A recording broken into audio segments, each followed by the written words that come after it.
ಚರಿತ್ರೆಯ ಮತ್ತೊಂದು ವಿಡಿಯೋಗೆ ನಿಮಗೆಲ್ಲ ಪ್ರೀತಿಯ ಸ್ವಾಗತ. ವಿಮಾನ ಅಪಘಾತವಾಗಿ ಅದರಲ್ಲಿದ್ದ ಪ್ರಯಾಣಿಕರ ದುರ್ಮರಣದ ಬಗ್ಗೆ ಸಾಕಷ್ಟು ಸುದ್ದಿಗಳನ್ನು ನೀವು ಕೇಳಿಯೇ ಇರ್ತೀರಿ. ನಾವಿಂದು ಹೇಳ್ತಾ ಇರೋದು ಒಂದು ವಿಮಾನ ದುರ್ಘಟನೆಯ ಬಗ್ಗೆಯೇ. ಆದರೆ ಇಲ್ಲಿ ಯಾವುದೇ ಪ್ರಾಣಹಾನಿಯಾಗಿಲ್ಲ ಅನ್ನೋದೇ ಆಶ್ಚರ್ಯ. ಥೈಲ್ಯಾಂಡ್ನ Lion Boeing 737-800 model aeroplane Lion Air flight 904 ಪ್ರತಿಕೂಲ ವಾತಾವರಣದ ಸಮಯದಲ್ಲಿ ಆದ ಲ್ಯಾಂಡಿಂಗ್ನಲ್ಲಿ ಏನೆಲ್ಲ ಘಟನಾವಳಿಗಳು ಸಂಭವಿಸಿದವು ಎಂಬುದನ್ನು ಇಂದಿನ ಈ ವಿಡಿಯೋದಲ್ಲಿ ಸವಿಸ್ತಾರವಾಗಿ ಹೇಳ ಹೊರಟಿದ್ದೇವೆ.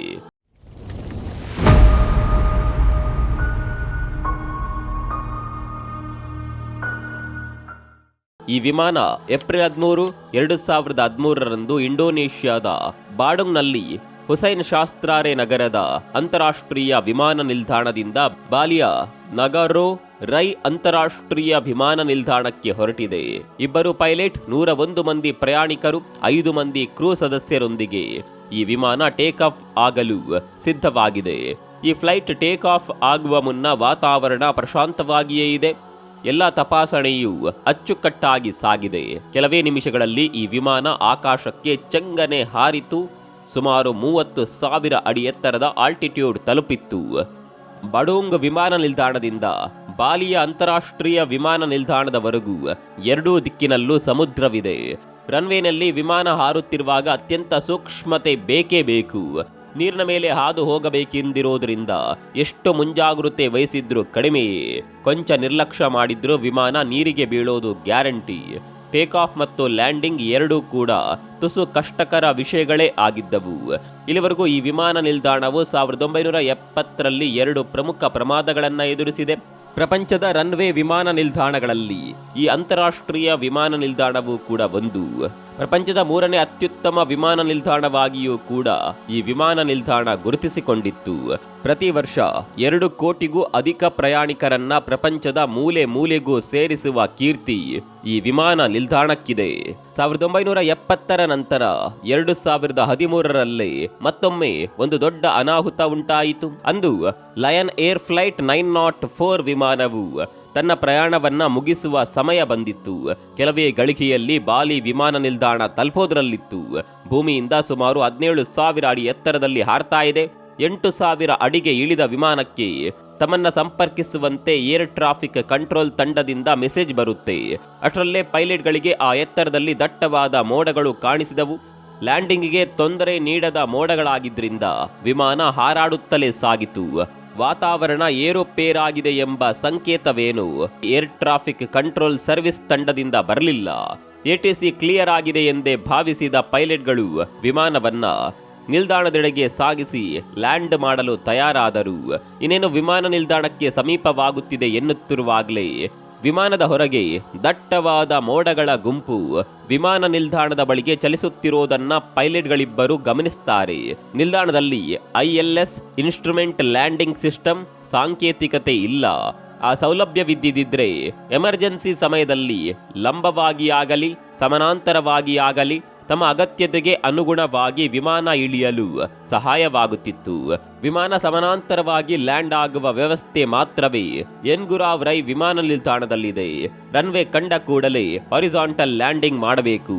ಹೀಗೆ ರನ್ವೇ ತಲುಪಲು ಬರುತ್ತಿರುವ ವಿಮಾನ ಸುಮಾರು 5,000 ಅಡಿ ಎತ್ತರದಲ್ಲಿ ಹಾರ್ತಾ ಇದೆ. ನಿಮಿಷಕ್ಕೆ 1000 ಅಡಿ ವೇಗವಾಗಿ ರನ್ವೇ ತಲುಪಲು ವಿಮಾನ ಸಿದ್ಧಗೊಳ್ಳುತ್ತಿದೆ. ವಿಮಾನದೊಟ್ಟಿಗೆ ಪೈಪೋಟಿ ಎಂಬಂತೆ ಮೋಡಗಳು ಸಹ ವಿಮಾನ ನಿಲ್ದಾಣವನ್ನೇ ಮರಮಾಚುವಂತೆ ಚಲಿಸ್ತಾ ಇದೆ. ಈಗ ಕೋ ಪೈಲಟ್ ವಿಮಾನವನ್ನ ನಡೆಸುತ್ತಿದ್ರೆ ಮೇನ್ ಪೈಲಟ್ ದಾರಿ ತೋರಿಸುತ್ತಿದ್ದಾರೆ. ಇನ್ನೇನು ರನ್ವೇ ತಲುಪಬೇಕು ಅನ್ನುವಷ್ಟರಲ್ಲಿ ಕೋ ಪೈಲಟ್ಗೆ ರನ್ವೇ ಕಾಣಲೇ ಇಲ್ಲ. ಆಗ ಪೈಲಟ್ ನಮ್ಮ ಎದುರೇ ರನ್ವೇ ಇದೆ ಎನ್ನುತ್ತಾರೆ. ಪೈಲಟ್ನ ಮಾತನ್ನ ಸಂಪೂರ್ಣ ನಂಬಿದ ಕೋ ಪೈಲಟ್ ಸ್ವಲ್ಪ ದೂರ ಪ್ಲೇನನ್ನ ಚಲಾಯಿಸಿದನಾದರೂ ರನ್ವೇ ಸಿಗಲಿಲ್ಲ. ಈಗ ವಿಮಾನ 800 ಅಡಿ ಆಲ್ಟಿಟ್ಯೂಡ್ನಲ್ಲಿ ಚಲಿಸ್ತಾ ಇದೆ. ಕೋ ಪೈಲಟ್ಗೆ ವಿಮಾನವನ್ನ ಕೆಳಗಿಳಿಸುವ ಧೈರ್ಯ ಬರಲಿಲ್ಲ. ಹಾಗಾಗಿ ರನ್ವೇ ಕಾಣುವವರೆಗೂ ಆಕಾಶದಲ್ಲೇ ಸುತ್ತು ಹಾಕೋಣ ಎಂದು ಪೈಲಟ್ಗೆ ಹೇಳುತ್ತಾನೆ. ಪೈಲಟ್ಗೆ ರನ್ವೇ ಮೇಲಿರುವ ದೀಪಗಳು ಕಾಣಿಸುತ್ತಿವೆ. ಹಾಗಾಗಿ ನೇರ ಹೋಗೋಣ, ರನ್ವೇಯಲ್ಲಿ ಲ್ಯಾಂಡ್ ಮಾಡೋಣ ಎನ್ನುತ್ತಾನೆ. ಪರಿಸ್ಥಿತಿಯನ್ನ ಇಬ್ಬರು ಬೇರೆ ಬೇರೆ ರೀತಿಯಲ್ಲಿ ನೋಡ್ತಾ ಇರೋದು ಮತ್ತು ಅನುಭವಿಸ್ತಾ ಇರೋದು ತುಸು ಗೊಂದಲವನ್ನ ಸೃಷ್ಟಿ ಮಾಡಿತ್ತು. ಆ ವಿಮಾನಕ್ಕೆ ಪೈಲಟ್ ಕ್ಯಾಪ್ಟನ್ ಆಗಿರುತ್ತಾನೆ. ಹಾಗಾಗಿ ಅವನ ಮಾತಿಗೆ ಹೆಚ್ಚು ಬೆಲೆ ಇದೆ. ಕ್ಯಾಪ್ಟನ್ ಹೇಳಿದಂತೆ ಕೇಳಲೇಬೇಕಾದ ಅನಿವಾರ್ಯತೆ ಕೋ ಪೈಲಟ್ನದ್ದಾಗಿರುತ್ತೆ. ಪೈಲಟ್ನ ಆದೇಶದಂತೆ ಕೋ ಪೈಲಟ್ ವಿಮಾನವನ್ನ ಮುಂದಕ್ಕೆ ಹಾರಿಸುತ್ತಾನೆ. ವಿಮಾನವೀಗ 500 ಅಡಿ ಆಲ್ಟಿಟ್ಯೂಡ್ನಲ್ಲಿದೆ. ಆಗ ಕಾಕ್ಪಿಟ್ನಿಂದ ಅಲ್ರಾಮ್ ಸದ್ದಾಗುತ್ತೆ. 500 ಅಡಿ ತಲುಪಿರುವ ವಿಮಾನವನ್ನ ರನ್ವೇ ಮುಖಾಂತರ ಕೆಳಗಿಳಿಸಲೇಬೇಕು, ಮತ್ತೆ ಮೇಲೆ ಹೋಗಲು ಸಾಧ್ಯವಿಲ್ಲ ಎಂಬುದೇ ಈ ಅಲಾರಾಂನ ಅರ್ಥ. ಪೈಲಟ್ಗಳಿಬ್ಬರು ರನ್ವೇಯ ಹುಡುಕಾಟದಲ್ಲಿ ಅಲಾರಾಂ ಬಗ್ಗೆ ಹೆಚ್ಚು ತಲೆಕೆಡಿಸಿಕೊಳ್ಳಲಿಲ್ಲ. ವಿಮಾನ 300 ಅಡಿ ಎತ್ತರದಲ್ಲಿರುವಾಗ GPWS ಅಂದ್ರೆ ground proximity warning system alarm ಶಬ್ದ ಮಾಡಿದೆ. ಇದರರ್ಥ ರನ್ವೇ ಇನ್ನೂ ಕೂಡ ತುಂಬಾ ದೂರದಲ್ಲಿರುವಾಗಲೇ ವಿಮಾನ ಸಾಕಷ್ಟು ಕೆಳಗೆ ಇಳಿದಿದೆ, ಈಗ ಲ್ಯಾಂಡ್ ಮಾಡಲೇಬೇಕು ಎಂಬುದಾಗಿತ್ತು.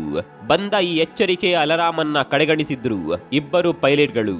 ಈಗ ವಿಮಾನ 150 ಅಡಿ ಎತ್ತರ ತಲುಪಿದೆ. ಇನ್ನೂ ಹತ್ತಿರವಾಗುತ್ತಿದ್ದರೂ ಕೋ ಪೈಲಟ್ಗೆ ರನ್ವೇ ಕಾಣಲಿಲ್ಲ. ತನಗೆ ಕಾಣಿಸದ ರನ್ವೇಯನ್ನ ಪೈಲಟ್ ಮಾತ್ರ ನೋಡುತ್ತಿದ್ದಾನೆ ಅನ್ನೋದು ಹೇಗೆ ಎಂಬುದು ತಿಳಿಯದೆ ಕೋ ಪೈಲಟ್ ಕಂಗಾಲಾಗಿದ್ದ. ಆ ಸಮಯದಲ್ಲಿ ವಿಮಾನದ ಸಂಪೂರ್ಣ ನಿಯಂತ್ರಣವನ್ನ ಪೈಲಟ್ ತೆಗೆದುಕೊಳ್ತಾನೆ. ಆಗ ಪೈಲಟ್ ಹೇಳೋದು ಅದೇ ಮಾತು, ನನಗೂ ರನ್ವೇ ಕಾಣಿಸುತ್ತಿಲ್ಲ ಎಂದು. ಇದನ್ನ ಕೇಳಿ ಕೋ ಪೈಲಟ್ ನಡುಗಿ ಹೋದ. ಆಗ ಪೈಲಟ್ ಥರ್ಡ್ ಲಿವರ್ ಅನ್ನ ಪೂರ್ತಿಯಾಗಿ ಮುಂದಕ್ಕೆ ತಳ್ಳಿದ. ಏನು ಪ್ರಯೋಜನವಾಗಲಿಲ್ಲ. ವಿಮಾನ ಅದಾಗಲೇ ಸಮುದ್ರ ಮಟ್ಟಕ್ಕೆ 20 ಅಡಿ ಎತ್ತರದಲ್ಲಿದೆ. 500 ಅಡಿಗಿಂತ ಕೆಳಗೆ ಇಳಿದ ವಿಮಾನವನ್ನ ಮತ್ತೆ ಮೇಲೆ ಹಾರಿಸೋದು ಸಾಧ್ಯವೇ ಇಲ್ಲ. ಒಮ್ಮೆ ಊಹಿಸಿ, ಲಯನ್ ಏರ್ ಫ್ಲೈಟ್ 904 ಯಾವ ಅತಂತ್ರ ಪರಿಸ್ಥಿತಿಯಲ್ಲಿ ಸಿಕ್ಕಿ ಹಾಕಿಕೊಂಡಿರಬಹುದು ಎಂದು. ಬೇರೆ ಏನೂ ಮಾಡದ ಅಸಹಾಯಕ ಸ್ಥಿತಿ ಇಬ್ಬರು ಪೈಲಟ್ಗಳದ್ದಾಗಿತ್ತು. ವಿಮಾನ ಸೀದಾ ಹೋಗಿ ನೀರಿಗೆ ಹೊಡೆದು ನೀರಿನ ಮೇಲೆಯೇ ಕ್ರ್ಯಾಶ್ ಲ್ಯಾಂಡಿಂಗ್ ಆಯಿತು. ಯಾರೋ ಊಹಿಸದ ದುರ್ಘಟನೆ ನಡೆದೇ ಹೋಯಿತು. ವಿಮಾನದ ಚಕ್ರಗಳು ನೀರಿನಲ್ಲಿ ಕಲ್ಲುಗಳಿಗೆ ಬಡಿದವು. ವಿಮಾನ ಬಲಕ್ಕೆ ಜರುಗಿ ನಿಂತು ಹೋಯಿತು. ಎಮರ್ಜೆನ್ಸಿ ಎಕ್ಸಿಟ್ನ ಮುಖಾಂತರ ಪ್ರಯಾಣಿಕರನ್ನ ಹೊರಬರುವಂತೆ ಮಾಡಲಾಯಿತು. ಇದ್ಯಾವ ವಿಷಯವೂ ATCಗೆ ಗೊತ್ತೇ ಆಗೋದಿಲ್ಲ. ATC ಸಿಬ್ಬಂದಿಗಳು ಲಯನ್ ಏರ್ ಫ್ಲೈಟ್ 904 ಈ ಸಮಯಕ್ಕಾಗಲೇ ರನ್ವೇಗೆ ಬಂದು ಲ್ಯಾಂಡ್ ಆಗಬೇಕಿತ್ತಲ್ಲ, ಯಾಕಿನ್ನೂ ಬಂದಿಲ್ಲ ಎಂಬ ಗೊಂದಲದಲ್ಲಿದ್ದಾರೆ. ಎಲ್ಲರ ಚಿತ್ತ ರನ್ವೇ ಕಡೆಗಿದೆ. ಆಗ ಸಿಬ್ಬಂದಿಗಳಿಗೆ ರನ್ವೇ ಪಕ್ಕದಲ್ಲಿರುವ ನೀರಿನಲ್ಲಿ ಒಂದು ವಿಮಾನ ಪತನವಾಗುತ್ತಿರುವ ದೃಶ್ಯ ಕಾಣಿಸುತ್ತೆ.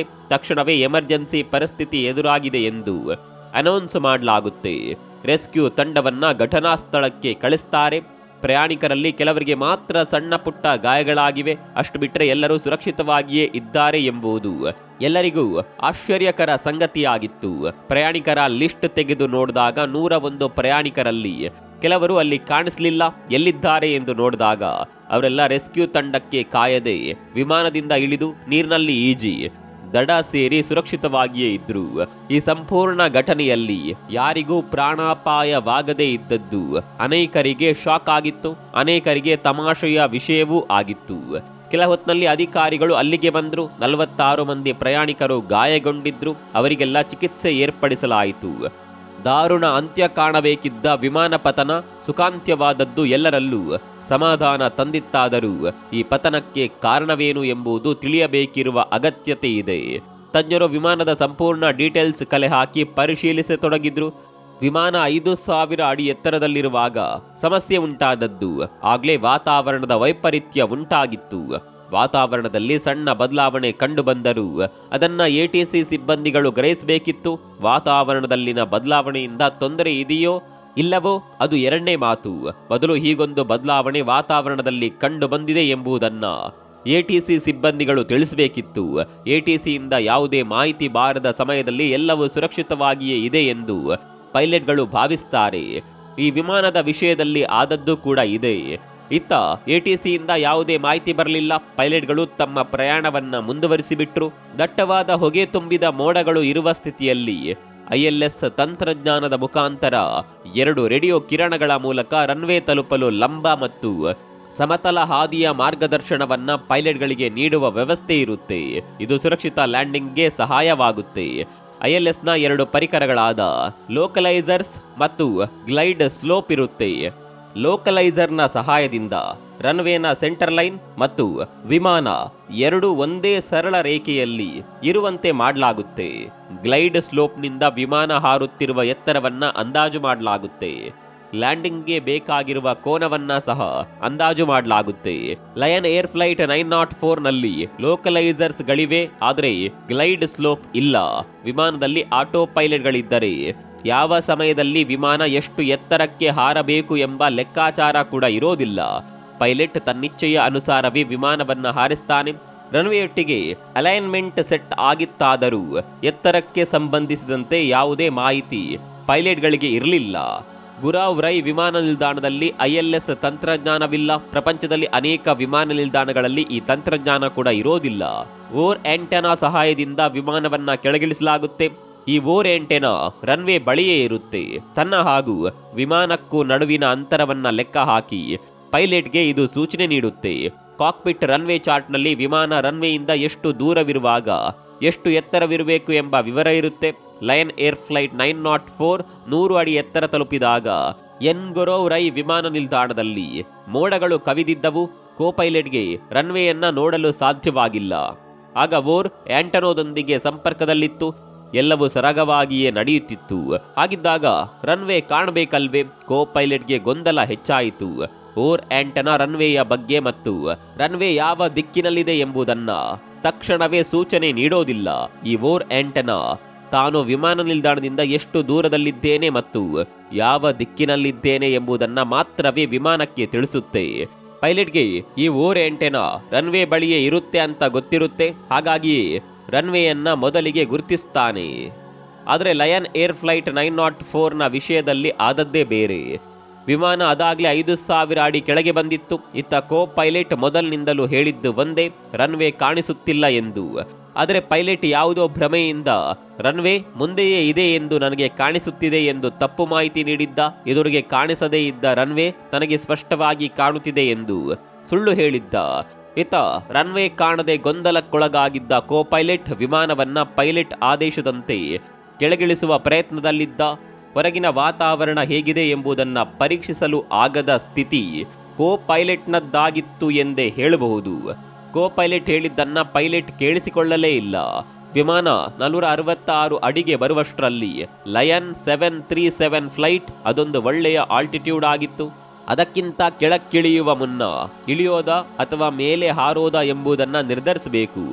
ಏವಿಯೇಷನ್ ನಿಯಮದ ಪ್ರಕಾರ ವಾತಾವರಣ ಅನುಕೂಲಕರವಾಗಿ ಇಲ್ಲದಿದ್ದರೆ ಹಾಗೂ ಪೈಲಟ್ಗೆ ರನ್ವೇ ಕಾಣದೆ ಹೋದರೆ ವಿಮಾನವನ್ನ ಲ್ಯಾಂಡ್ ಮಾಡುವಂತಿಲ್ಲ. ಅದರಂತೆಯೇ ಕೋ ಪೈಲಟ್ ತನಗೆ ರನ್ವೇ ಕಾಣಿಸುತ್ತಿಲ್ಲ ಹಾಗೂ ರನ್ವೇ ಕಾಣಿಸುವವರೆಗೂ ವಿಮಾನವನ್ನ ಗಾಳಿಯಲ್ಲೇ ಮತ್ತೊಂದು ರೌಂಡ್ ಚಲಾಯಿಸೋಣ ಎಂದು ಪೈಲಟ್ಗೆ ಹೇಳುತ್ತಾನೆ. ಪೈಲಟ್ ಅವನ ಮಾತನ್ನ ಕೇಳಲೇ ಇಲ್ಲ. ತನಗೆ ಕಾಣದ ರನ್ವೇ ಅದು ಹೇಗೆ ಪೈಲಟ್ಗೆ ಕಾಣುತ್ತಿದೆ ಎಂಬ ಗೊಂದಲ ಕೋ ಪೈಲಟ್ಗೆ ಇರುವಾಗಲೇ ಪೈಲಟ್ ಕಮಾನ್ ಮ್ಯಾನ್, ಎಲ್ಲವೂ ಸರಿ ಇದೆ, ಮುಂದೆ ಸಾಗೋಣ ಎಂಬ ಆಶ್ವಾಸನೆ ಕೊಟ್ಟ. 100 ಅಡಿ ಎತ್ತರಕ್ಕೆ ತಲುಪುವಷ್ಟರಲ್ಲಿ ಕ್ಯಾಪ್ಟನ್ ವಿಮಾನದ ಕಂಟ್ರೋಲ್ ಅನ್ನ ತೆಗೆದುಕೊಳ್ತಾನೆ. ಎಷ್ಟೇ ಶ್ರಮ ವಹಿಸಿದರೂ ಕಾಲ ಮಿಂಚಿ ಹೋಗಿತ್ತು. ರನ್ವೇ ಇನ್ನೂ ಕೂಡ ದೂರದಲ್ಲಿತ್ತು. ವಿಮಾನವನ್ನ ನಿಯಮದ ಪ್ರಕಾರ ಲ್ಯಾಂಡ್ ಮಾಡಲೇಬೇಕಿತ್ತು. ಹಾಗಾಗಿ ವಿಮಾನವನ್ನ ಸಮುದ್ರದೊಳಗೆ ಕ್ರ್ಯಾಶ್ ಲ್ಯಾಂಡಿಂಗ್ ಮಾಡಲಾಯಿತು. 2013ರಲ್ಲಿ ಪ್ರಾರಂಭವಾದ ಈ ದುರ್ಘಟನೆಯ ವಿಚಾರಣೆ ಮುಗಿದಿದ್ದು 2017ರಲ್ಲಿ ಇಂಡೋನೇಷ್ಯಾದ ನ್ಯಾಕ್ರೋಟಿಕ್ಸ್ ವಿಭಾಗದ ಪ್ರಕಾರ ಘಟನೆ ನಡೆದ ದಿನ ಪೈಲಟ್ ಡ್ರಗ್ ಸೇವಿಸಿದ್ದ ಎಂಬ ವಿಷಯ ಬೆಳಕಿಗೆ ಬಂದಿದೆ. ಡ್ರಗ್ನ ಮತ್ತಲ್ಲೇ ಈ ಅಚಾತುರ್ಯ ಮಾಡಿದ್ದ. ಕಾಣದ ರನ್ವೇ ಕಾಣುತ್ತಿದೆ ಎಂದು ಸುಳ್ಳು ಹೇಳಿ 101 ಪ್ರಯಾಣಿಕರ ಪ್ರಾಣಕ್ಕೆ ಸಂಚಕಾರ ತಂದಿದ್ದ. ಸಾಮಾನ್ಯವಾಗಿ ವಿಮಾನ ಏರುವ ಮುನ್ನ ಪೈಲಟ್ಗಳಿಗೆ ಮೆಡಿಕಲ್ ಟೆಸ್ಟ್ ನಡೆಯುತ್ತೆ. ಆದರೆ ಅಂದು ಆ ಪೈಲಟ್ ಮೆಡಿಕಲ್ ಚೆಕಪ್ ಮಾಡಿಸಿರಲಿಲ್ಲ. ಇಬ್ಬರು ಪೈಲಟ್ಗಳಿರೋದ್ರಿಂದ ಒಂದು ಹೊಂದಾಣಿಕೆಯಲ್ಲಿ ವಿಮಾನ ಚಾಲನೆ ಸರಾಗವಾಗಿ ಮಾಡುತ್ತಾರೆ ಎಂಬ ನಂಬಿಕೆ ಇರುತ್ತೆ. ರಸ್ತೆ ಮೇಲೆ ಅಥವಾ ನೀರಿನ ಮೇಲೆ ಮಾಡುವ ಪ್ರಯಾಣಕ್ಕಿಂತ ಗಾಳಿಯಲ್ಲಿ ಮಾಡುವ ವಿಮಾನ ಪ್ರಯಾಣ ಸಾಕಷ್ಟು ಸುರಕ್ಷಿತವಾಗಿರಬೇಕು. ಯಾವುದೇ ವಾಹನವಾಗಲಿ ಅದನ್ನು ಚಲಾಯಿಸುವವರು ಪ್ರಯಾಣಿಕರ ಪ್ರಾಣ ತಮ್ಮ ಕೈಯಲ್ಲೇ ಇದೆ ಎಂಬುದನ್ನು ಮನಗಂಡು ಎಚ್ಚರಿಕೆಯಿಂದ ವಾಹನ ಚಲಾಯಿಸಬೇಕು. ಅದು ರಸ್ತೆಯಲ್ಲಾಗಲಿ, ನೀರಿನಲ್ಲಾಗಲಿ, ಗಾಳಿಯಲ್ಲಾಗಲಿ. ಇದಾಗಿತ್ತು ಲಯನ್ ಏರ್ ಫ್ಲೈಟ್ 904ನ ಕತೆ. ಈ ವಿಮಾನ ದುರಂತದ ಬಗ್ಗೆ ನಿಮಗೇನನ್ಸುತ್ತೆ? ಕಾಮೆಂಟ್ ಮಾಡಿ.